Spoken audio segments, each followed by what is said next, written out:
Hello दोस्तों, कैसे हो आप सभी। आई होप आप सभी बहुत अच्छे होंगे। तो दोस्तों, अभी तक हम लोगों ने पद खंड में चैप्टर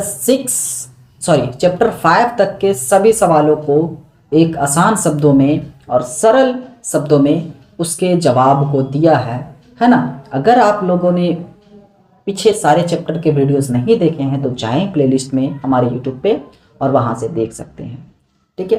और आज हम लोग सीखेंगे एक नए चैप्टर, पाठ का क्रम छठा है और इसका नाम है तुमुल कोलाहल कलह में, ठीक है। इससे जितने भी सवाल आएंगे जो इम्पोर्टेंट होंगे मैं उसे पहले बता दूंगा, ठीक है। तो डरने की कोई बात नहीं है और आज के सभी सवालों के जवाब भी हम लोग बड़े ही आसान और सरल शब्दों में देखेंगे, ठीक है। तो चलिए बने रहते हैं इस वीडियो में आप सभी मेरे साथ। उम्मीद करता हूं कि आप लोग स्किप नहीं करेंगे। क्यों? क्योंकि अगर स्किप करेंगे तो बहुत से सवाल मिस्टेक हो जाएंगे, क्योंकि मैं बीच बीच में हर सवाल को एक्सप्लेन करता हूं, एक दूसरे से लिंक करता हूं, ठीक है। समझ में आई बात? तो चलिए बढ़ते हैं अपने सवाल की तरफ। पहला सवाल है, हृदय की बात का क्या कार्य है, ठीक है। उत्तर, तुमुल कोलाहल कलह में हृदय की बात का कार्य है कि यह व्यक्ति की अंतरात्मा का आंतरिक विचारों को व्यक्त करती है। जब बाहरी वातावरण में बहुत शोर और संघर्ष हो रहा होता है, क्या बोल रहा है? जब बाहरी वातावरण में बहुत शोर और संघर्ष हो रहा होता है तब भी व्यक्ति का हृदय अपने सच्चे विचार और भावनाओं को बनाए रखता है। इस संदर्भ में हृदय की बात का मतलब है कि व्यक्ति को अपने अंतर मन की आवाज़ सुननी चाहिए और उसे अपनाना चाहिए, चाहे बाहरी दुनिया कितनी भी विचलित करने वाली क्यों ना हो। यह आंतरिक शांति और सच्चाई की प्रतीक है जो व्यक्ति को सही मार्ग दिखाती है, ठीक है। देखिए, आप लोग बहुत बार सुनते होंगे कि अरे भाई दिल कह रहा है कुछ करने को, दिमाग कुछ करने को, ठीक है। जब हर तरफ से आपको राय मिल रहे हो, ठीक है, अलग अलग तरह की डिसीजंस मिल रहे हो, तो उस वक्त इंसान को एकांत होकर के, शांत होकर के अपने विचार पुनः विचार करनी चाहिए और अपने हृदय की बात को माननी चाहिए, ठीक है। आइए अगला सवाल, कविता में उषा की किस भूमिका का उल्लेख है? देखिए, दिस इज अ VVI बाबू। उषा से बहुत सवाल आते हैं, ठीक है। उषा का अर्थ भोर की पहली प्रकाश होती है, ठीक है। कविता में उषा की भूमिका महत्वपूर्ण है। उषा का उल्लेख नए आरंभ और आशा के प्रतीक के रूप में किया गया है। जब दुनिया में अंधकार और अशांति का माहौल होता है तब उषा यानी भोर का एक नई शुरुआत का संदेश लेकर आती है। यह प्रकाश शांति का प्रतीक है जो अंधकार को दूर करके एक नई ऊर्जा का सकारात्मकता को जन्म देती है। इस प्रकार उषा का उल्लेख कविता में एक सकारात्मकता, परिवर्तन और नई उम्मीद के रूप में किया गया है, ठीक है। ये भी आए थे, ठीक है। चलिए समझ में आई बात। उषा का अर्थ क्या है? तो भोर की पहली प्रकाश, जो हमें सिखाती है कि हर मुसीबत के बाद उसका समाधान भी होता है। जैसे रात की अंधकार डरावनी होती है, भयावह होती है, वो अंधकार को हटाने के लिए सुबह की एक छोटी सी रोशनी ही काफ़ी होती है ना। एक छोटी सी रोशनी ये उम्मीद दिलाती है कि अब अंधकार हटेगा और अब एक नई शुरुआत होगी, ठीक है। चलिए अगला सवाल, चातकी किसके लिए तरसती है? तुमुल कोलाहल कला कविता में चातकी मेघ यानी बादल के लिए तरसती है। किसके लिए? तो बादल के लिए तरसती है। चातकी, जिसे पपीहा भी कहते हैं, चातकी किसे? तो पपीहा को भी कहते हैं, एक ऐसी पक्षी है जो सिर्फ बारिश की बूंदों का पानी पीती है। यह पक्षी अपने विशिष्ट स्वर में लगातार पुकारता है, बारिश की प्रतीक्षा करता है। इसलिए चातकी का मेघ के लिए तरसना प्रतीकात्मक है जो तृष्णा और आकांक्षा को दर्शाता है। यह प्रतीक बताता है कि जैसे चाँद की बारिश की बूंदों के लिए तरसती है, वैसे ही मानव मन भी अपनी इच्छाओं और आवश्यकताओं की पूर्ति के लिए प्रतीक्षा और तरसता है, प्रतीक्षा करता और तरसता है। ठीक है, चलिए बढ़ते हैं अपने अगले सवाल की तरफ। बरसात को सरस कहने का क्या अभिप्राय है? This is a important Babu, VBI, इसमें सारे सवाल लगभग VBI ही है ना।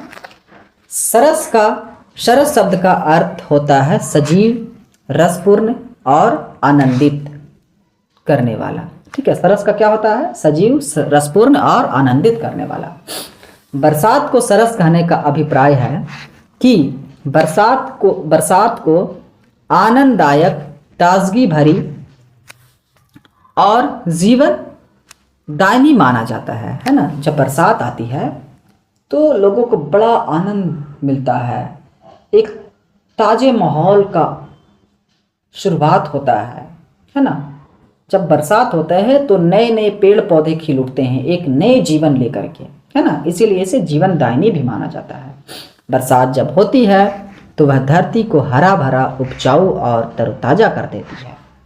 यह न केवल प्रकृति को संजीवनी देती है, बल्कि मानव जीवन को भी सुखद बनाती है। बरसात की बूंद धरती की प्यास बुझाती है और नए जीवन का संचार करती है। इसीलिए बरसात को सरस कहना इसकी सकारात्मकता, सौंदर्य और जीवन दायनी शक्ति को दर्शाता है। ठीक है, देख रहे हैं ना कितने सरल शब्दों में हम लोग इनको हल कर रहे हैं। एकदम आप लोगों को समझ में आएगा, दरो दिमाग में एकदम क्या बोलते एकदम बैठ जाएगा। ठीक है, चलिए बढ़ते अपने अगले सवाल की तरफ बाबू। ठीक है, अगला सवाल है काव्य सौंदर्य स्पष्ट करें। देखिए, पवन की प्राचीर में रूक, जला जीवन जा रहा झूक, इस झुलस विश्व वन की मैं कुसुम ऋतु रात रे मन। इसके भाव को समझाना है। प्रस्तुत पंक्तियां पाठ्य पुस्तक दिगंत भाग 2 के तुमुल कोलाहल कला में कविता से ली गई है। यह कविता महाकाव्य कहाँ से है? तो ये महाकाव्य कामायनी का अंश है। इसके कवि जयशंकर प्रसाद जी हैं। इन पंक्तियों में कवि ने प्रकृति के माध्यम से जीवन की कठिनाई और संघर्षों की चित्रित करते हुए आशा और सुंदरता की भावना को भी व्यक्त किया है। ठीक है, आइए व्याख्या क्या है। कवि कहते हैं कि हवा की गति या उसकी दीवार में कुछ रुकावट आ रही है। क्या बोलते हैं? हवा की गति या उसकी दीवार में कुछ रुकावट आ रही है। यह रुकावट जीवन की कठिनाइयों या संघर्षों का प्रतीक हो सकती है। जीवन इन कठिनाइयों के सामने झुक रहा है या समाप्त हो रहा है। यह जीवन की नश्वरता और उसकी समाप्ति को दर्शाता है। यह संसार एक विशाल वन के समान है जो झुलस रहा है, अर्थात पीड़ा और कठिनाइयों से घिरा हुआ है। कवि यहाँ अपने मन को संबोधित करता है कि इस कठिनाइयों से भरी दुनिया में भी उसे फूलों के मौसम की रातों की तरह खूबसूरत और आनंदमय बनाने का प्रयास करना चाहिए। यह कविता जीवन के दोनों पक्षों संघर्ष और सौंदर्य का संतुलन प्रस्तुत करती है। ठीक है, आइए बढ़ते अपने अगले सवाल की तरफ। ठीक है, चलिए, सज्जन जलजात का क्या अर्थ है? देखिए, सज्जन जलजात 2 शब्द हैं जिनमें सज्जन का अर्थ अच्छा, नैतिक और व्यवहार में आदर्श व्यक्ति होता है, और जलजात का शाब्दिक अर्थ होता है जल से उत्पन्न या पानी से जन्मा। इस प्रकार सज्जन जलजात का मिलाकर अर्थ होता है एक ऐसा व्यक्ति जिसका स्वभाव प्राकृतिक रूप से अच्छा और सज्जन होता है, जैसे पानी अपनी स्वाभाविक गुणों के साथ होता है। ठीक है, दिस इज अबाउट VBI। ठीक है, VBI very very important question. ठीक है, आइए बढ़ते अपने अगला सवाल की तरफ। अगला सवाल क्या है? कविता में केंद्रीय भाव क्या है? संक्षेप में लिखिए।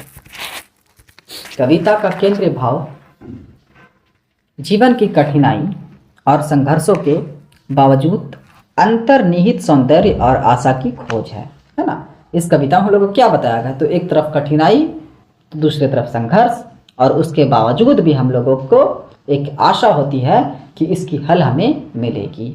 ठीक है। इसमें व्यक्ति की गई भावनाएं पीड़ा, संघर्ष और नश्वरता के बीच जीवन के सौंदर्य और उम्मीद की खोज की ओर संकेत करती है। कवि ने प्राकृतिक और आंतरिक मन की प्रतीक के माध्यम से यह संदेश व्यक्त किया है कि मुश्किलों के बावजूद जीवन में सुंदरता और सकारात्मकता बनी रहती है।